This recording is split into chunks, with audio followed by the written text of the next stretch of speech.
Welcome to the Yessy's Designs Knitting Podcast, episode 24. As you can tell, this is not my regular setting. I'm not in my city in Connecticut, but I am at home in Colombia with my family. So this episode is gonna be a little different. I'm gonna start sharing with you why we're here.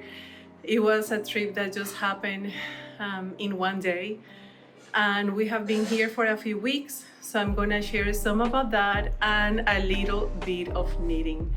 So my name is Yessy. I am the maker and the designer behind Yessy's Designs. In case this is the first time you are here watching my podcasts, if you have been here before, I am so happy that you are here. I think you can tell that I am a little bit out of breath. It's a little hot right now, and I don't want to have any fans or to turn on the air conditioner right now. So I really hope that you enjoy it. I wrote as many things as I could so I don't miss a thing. I know in my last episode I mentioned that as well. I had to write everything down because some things were happening, so my head was all over the place. It is the same case with this episode. So you're gonna see me looking down at my daughter's phone for a bit, so I make sure that I do not miss a thing. So there is just a little bit of knitting, but very meaningful. So I hope that you enjoy that part. So I'm here in my mom's apartment. This is the place where I grew up since I was a little girl, and she still lives here. My brother lives here with his family, and it's been very good to be back home. So all of a sudden, my only grandmother got very sick. We thought we were losing her, so we got the first tickets we could find, which was like a couple days after we knew what was happening. So we came. Originally, I was gonna be here for just 1 week, and I thought I wasn't gonna be able to see her or to be with my dad. She's my dad's mother. I thought I wasn't gonna make it. We made it. I spent as much time with her as I could during that first week. She was at the hospital, so I was there, and she was not doing good at all. Later, she got released to her house. Doctors say, there is not much we can do here. It's better that she's at home. So needless to say, if you have faced something like this happening with your family, you know how stressful this might be. All the changes, all the emotions. She has 6 kids, and you can tell that a lot was happening, a lot of making decisions, a lot of what if we do this, what if we don't do that, what if we do this and we stop doing that. It was a lot. It was a lot. So when I was preparing to come, obviously I just packed the clothes that we needed. I didn't even think, I'm gonna bring this project and I'm gonna have all this time to knit, because when I'm here, I'm just here. Usually, I'm here enjoying the family, but I don't do any cleaning or cooking or anything like that. So I have obviously a lot of extra time. I didn't think of anything like that. So at the time, I just finished one project, and then I had a WIP, just one WIP. And that's what I brought just in case, just for the plane, and no expectations whatsoever about this WIP that I brought. So at the end of the me sharing with you this story, thank you for being here. And I'll share footage of from where we were living in the airport, and that's where I worked on some of my knitting. My daughter, she just packed a few balls of yarn because she wanted to crochet in the plane, things like that. And here she hasn't done any crochet. She just did in the plane, at the airport. So it was good. It was very good that I didn't bring anything, because most likely I wasn't gonna work on absolutely anything. I just worked a little bit on my WIP. I'm gonna touch on that on the next episode.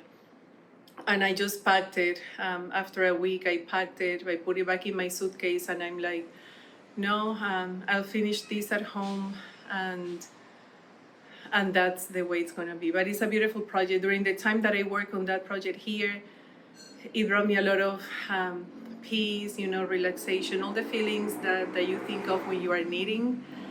It gave me a lot of that. Needless to say, I mean, I just worked on this project for maybe a couple days, but in those couple days where I just brought myself to do it, it was nice. The other times I just couldn't bring myself to work on anything at all.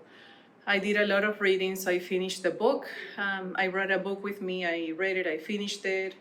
It's not a book that I'm gonna recommend. I didn't really enjoy it, so I'm not even gonna say what book it was. I just talked up when I read a lot, but when I talk about a book, it's a book that I feel very comfortable recommending. A lot of the books, I go by the description and I try to learn as much as I can about the book before I actually get it to read it. But sometimes there is something in there that I just don't like or don't enjoy, so I just don't read it anymore. So that first week I was at my grandmother's. She lives just half a block away from my mom, so it's very close. And I was with her for a long time since I came here with my daughter. At the times that I wasn't with my grandmother or with my dad, then I would bring her to places. It served me also as not as a distraction, but just to it's like, let's try to breathe. And so I would take my daughter to places that I really enjoy or enjoyed at her age. A lot of bookstores that are still here, the same bookstores that I used to go when I lived here. So we would go there by ourselves with my mom or with my cousins or my nephews, and I would get them books as well as for them to read. So that was very nice. I really enjoyed that. So again, since my mom lives here, my brother, his family, we have been spending a lot of time with my nephews. It has been very good. I love them so much, and they are very nice. They are very fun, and we have done a lot of things: movie nights, eating together, playing together, dancing, singing, anything that you can imagine. We have done. So it was great to come back home and feel, all the energy that little kids can give you. And since I don't have them that much, it has been great to try to bond with them more and to get them to know more. The oldest is 7 and the youngest is 2. So there is quite the gap in there. So a lot of the things that we do with the oldest, we don't do yet with the youngest, and vice versa. But it has been really nice. My daughter has loved being with her cousins as well, and everywhere that we have been. So again, at the end of the episode, I'm just going to show you footage. I'm going to try to put, the name of the place where we were, or you're just going to see things that are here in the city. I'm from the Caribbean in Colombia, from Barranquilla. So you're going to see some of the city, you're going to see some of the places. And I just have to go back in my camera, but as much as I can share with you, I will do. Obviously, most of my pictures are with my cousins and who have little kids, and my nephews and all of that. So a lot of the things that we have done, you are not gonna see. But everything that I can share, I will do that. We went to bakeries and restaurants to eat, and it was nice to have that at some point in the day after seeing everything that was happening with my grandmother. It was like night and day, all the worry, the stress, the decision making, her doctors and the family. And seeing her, she was always so strong, very, very strong woman. She started her own business after she had her 6 children. And she did great. She had a very, very successful business. Now her kids are continuing on that business. And it's a great example of the kind of businesswoman you should be. I have cousins who are girls too, and all of them, we own our own business. And I think we try to do a lot of things like my grandmother did. She was honest, she was hardworking, she did everything she could to to do well for her business. She treated her employees with a lot of respect. The customers, they respected her. She respected them. And I think that's something that we always saw growing up. We all know what it means to own a business, how to make it successful, and how to treat people. I think that's like the number one thing when you own a business is the treatment that you give to your employees, the treatment that you give to your customers. My grandmother, she was a very smart woman, very business oriented. And again,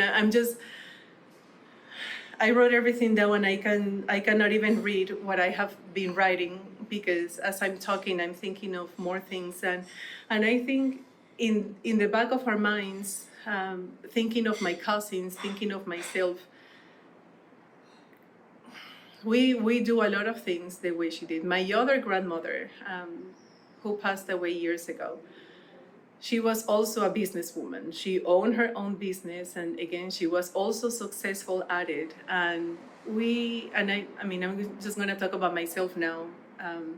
I have a lot of good examples from women who work hard, women who own their business, women that made it grow, women that surrounded themselves by like-minded people that, again, treated everybody with respect, and that did not diminish their value. They knew their value, they knew their worth, and that's the way I try to handle my business as well. So my grandmother made a lot of improvements during the time that we have been staying here. So again, we were going to be here for just 1 week. We were fearing the worst. The worst didn't happen, so we are very thankful for that. But after that, maybe a couple of days before we were supposed to leave, my daughter got sick. There is whatever respiratory thing that is happening here that lasts forever. She got. So because we were with the kids here, my nephews, we remain apart. She was getting better and then I caught it.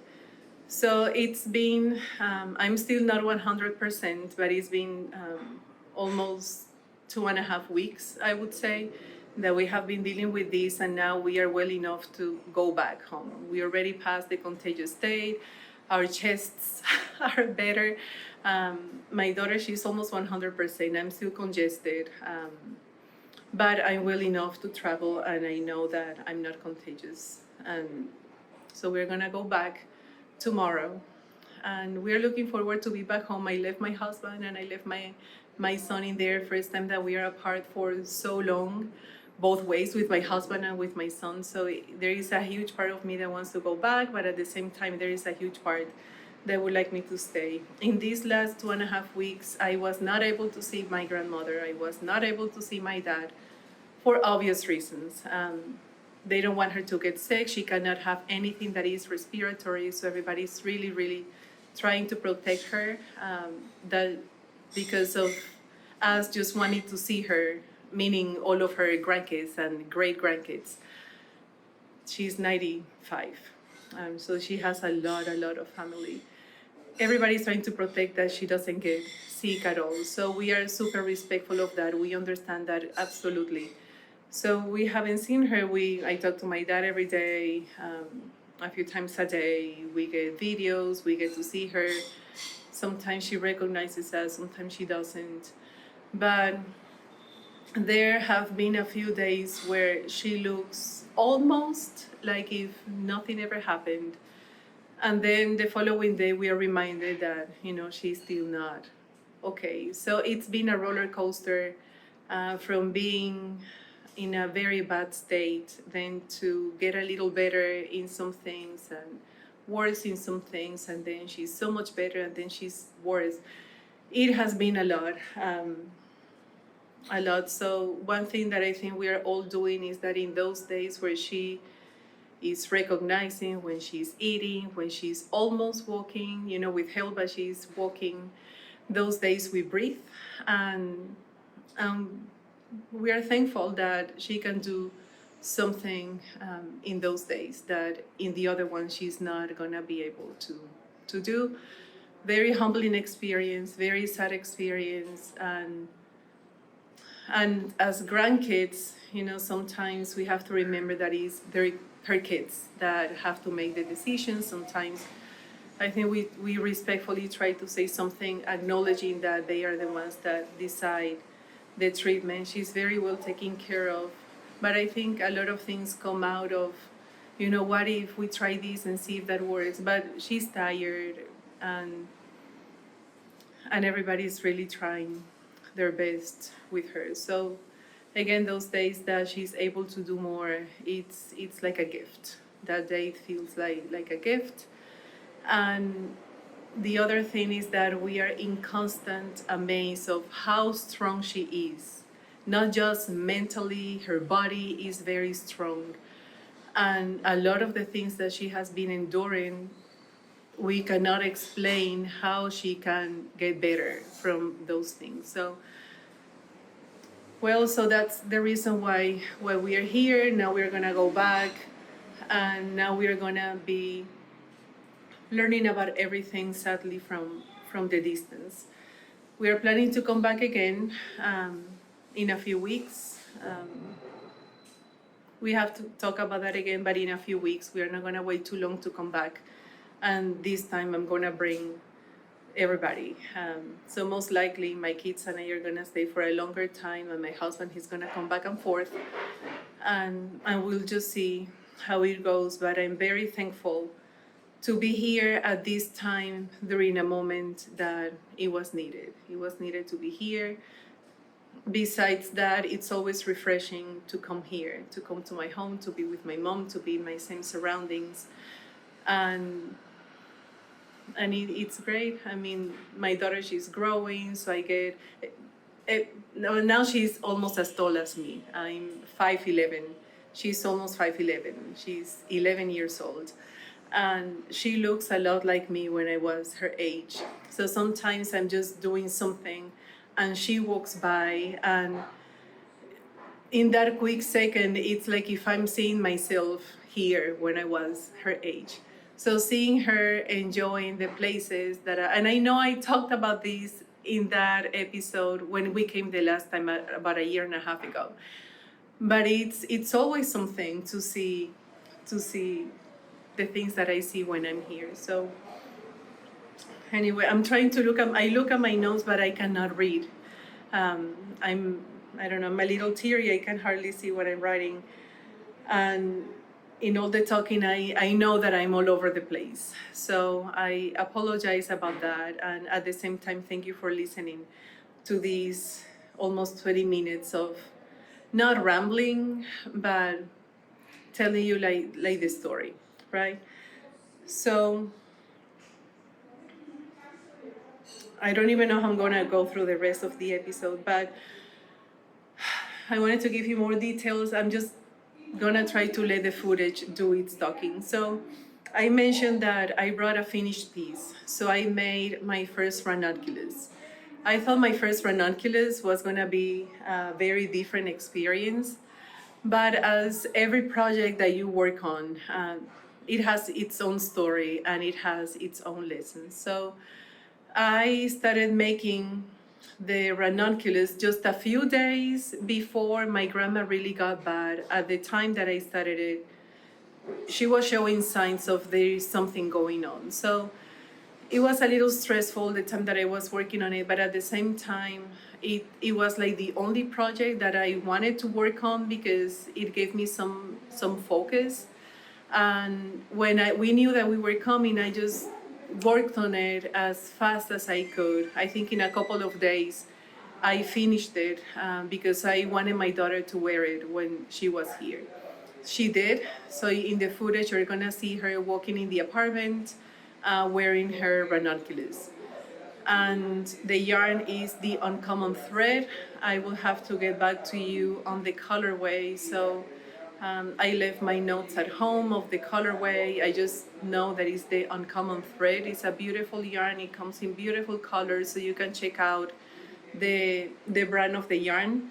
But at another point, I'll share with you on the description below here. I will put what is the name of the colorway, because I have the notes at home. So by the time I get home and my son, he edits the video, then I will put in the description what is the colorway of the yarn. So in here, I was working on my second Ranunculus. That was the second project that I worked on. That project, even though the times were stressful, and it felt very, very special. So I would really touch on where I got the yarn, the maker of the yarn, the colorway, the beauty of this piece of my second Ranunculus on the next episode. So right now I have made most of the body. I just have to get home, put it on spare yarn, and see the length. I just have to do, whatever length is remaining and the ribbing, and then I will share with you the modifications I made on the Ranunculus. So I will touch on that on that episode, on episode 25th. I think I'm just gonna leave it here.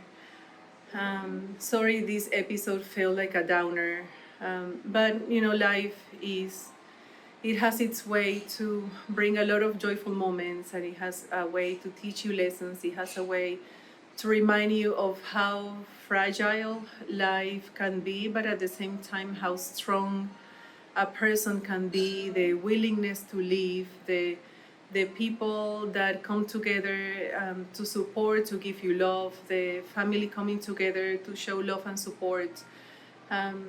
It's life has that way of showing you that in the saddest times or hardest times, there is still beauty in them. So that's one of the things that I felt with this first Ranunculus that I made. A lot of beauty was in it.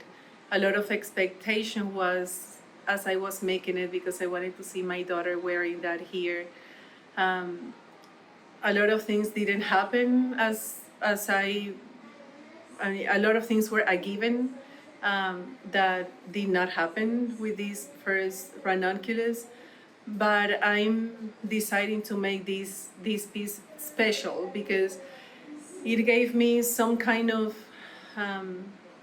expectation of, I want to see my daughter wearing it, even though we are having these times right now. But my daughter knew that I was going to make it for her, and I wanted her to feel that this was special, that I made it with love.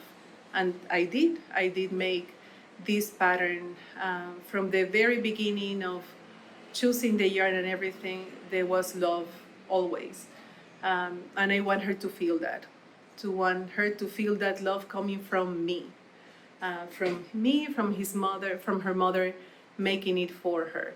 So she loves it. She absolutely loves it, and I'm very happy about that.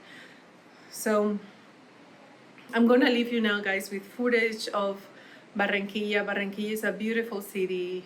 My daughter, she doesn't want to leave, and it's a beautiful. You come and you see a lot of warm people. The food is absolutely amazing. We have music from beginning to end. I know that in this video is not as quiet as my videos are when I am back home, but it's this, we are here with people, and I just told, right now it's just my mom and my daughter, and my mom, she was worried, no, what do we do? And I said, just do the things you have to do.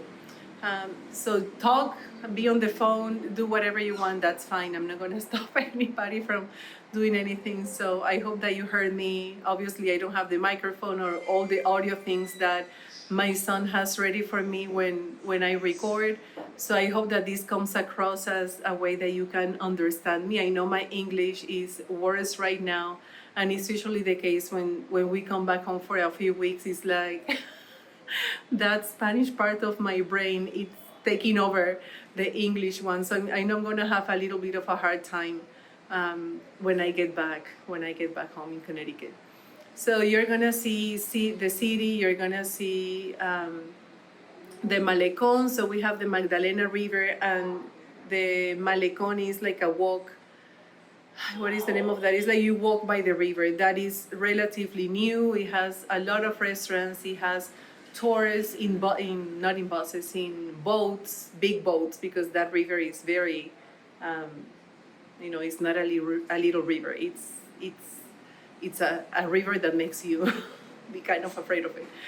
So there is a lot of things going on. They have playgrounds. You're not gonna see a lot of that because you have to walk. It's really a river walk.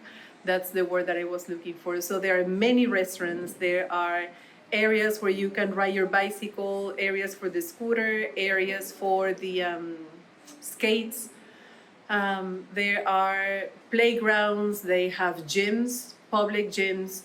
They have a lot of things in these river walks. So you're not gonna see everything, but I'm gonna show you an idea. There is the statue of Shakira that is relatively new as well. So I think I took a video of that. I'm gonna put it there.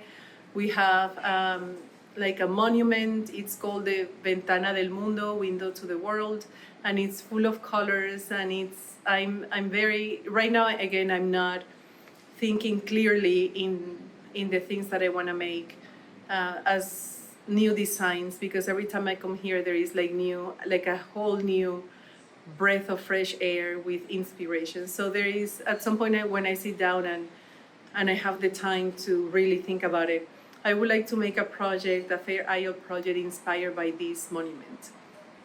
And we went to another place that is called Muelle 1888, and it's by a local beach. It's beautiful. It's a new place. It's built with restaurants, and it has areas where you can sit down. You can go to the beach in there as well. So we went one day to watch the sunset.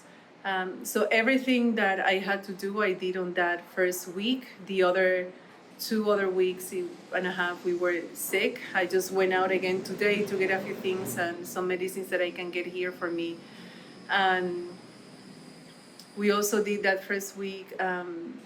Well, every time I come, I get, here we have a lot of treatments, facials and other kinds of treatments. And I was in a desperate need of a facial because I have some skin issues. So I went, I took my daughter, my aunt, my mom, and we all took a facial.